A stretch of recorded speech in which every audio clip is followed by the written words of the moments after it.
Hello, నమస్తే. ఒక బుజ్జి story చెప్తానండి.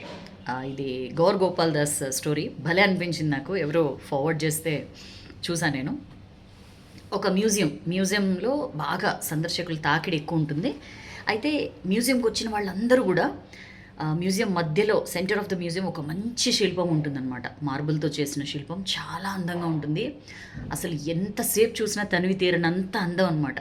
చాలాసేపు దాన్ని అడ్మైర్ చేస్తూ అసలు వేనోళ్ళ పొగుడుతూ వెళ్తూ ఉంటారనమాట. మ్యూజియంకి వచ్చిన వాళ్ళందరూ ఆల్మోస్ట్ ఆ మాస్టర్ పీస్ని చూసి అవాక్కయ్యి బాగా చాలాసేపు దాన్ని ఆరాధించి వెళ్తూ ఉంటారు. అయితే ఒకరోజు మార్బుల్ ఉంటుంది కదా, కింద ఫ్లోర్ దేని మీద అయితే నిలబడతారో ఈ మార్బుల్ ఆ శిల్పాన్ని అడుగుతుంది అనమాట. సరే, మార్బుల్ మాట్లాడడం ఏంటి, ఇట్లాంటి లాజికల్ వెతకద్దు, just go with the moral.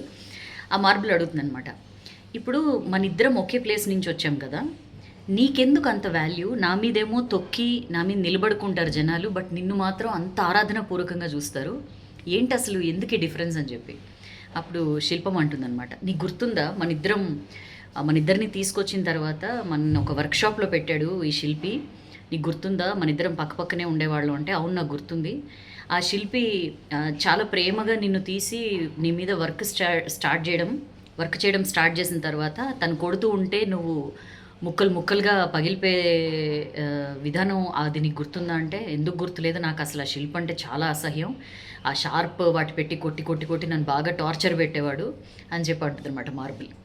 అందుకనే నన్ను కూడా అలాంటి షార్ప్ ఆబ్జెక్ట్స్తో టార్చర్ పెట్టాడు, నన్ను కూడా కొట్టాడు, బట్ నేను వాటిని తట్టుకున్నాను, దాని ఫలితమే ఇవాళ నేను ఇంత అందమైన శిల్పంగా మారాను. నువ్వు అక్కడ గివప్ చేసేసావు, నువ్వు తట్టుకోలేకపోయావు, నువ్వు పెళుసులుగా విరిగిపోయావు, అందుకని నువ్వు మార్బుల్ వరకే పరిమితమయ్యావు, కింద ఫ్లోరింగ్ వరకే నిన్ను వాడాడు.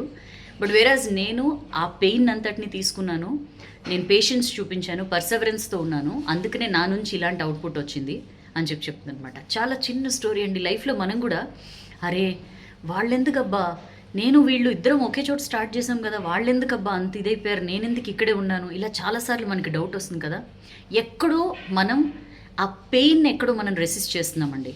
మనం కరెక్ట్గా ఆ పెయిన్ తీసుకున్నప్పుడు ఆ ఉలి దెబ్బకి ఎప్పుడైతే మనం తట్టుకుని నిలబడతామో ఖచ్చితంగా అప్పుడు మనం కూడా ఒక అందమైన శిల్పంగా మారుతాం. అంటే ఖచ్చితంగా మనం కూడా అంత అద్భుతమైన పొజిషన్లో మనల్ని మనం పెట్టుకోగలుగుతాం.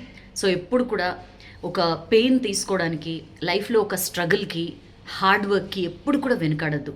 ఎందుకంటే హార్డ్ వర్క్ చేసినప్పుడే, కరెక్ట్ దెబ్బలు తగిలినప్పుడే, దెబ్బలు ఇన్ ద సెన్స్ కరెక్ట్ డిఫికల్టీస్ని, టఫ్ టాస్క్స్ని మీరు ఎప్పుడైతే ఫేస్ చేస్తారో, ఎప్పుడైతే ఓవర్కమ్ చేస్తారో అప్పుడే సక్సెస్ వస్తుంది. స్టోరీ నచ్చితే లైక్ చేయండి, బాగా నచ్చితే షేర్ చేయండి. This is your Soujanya signing off.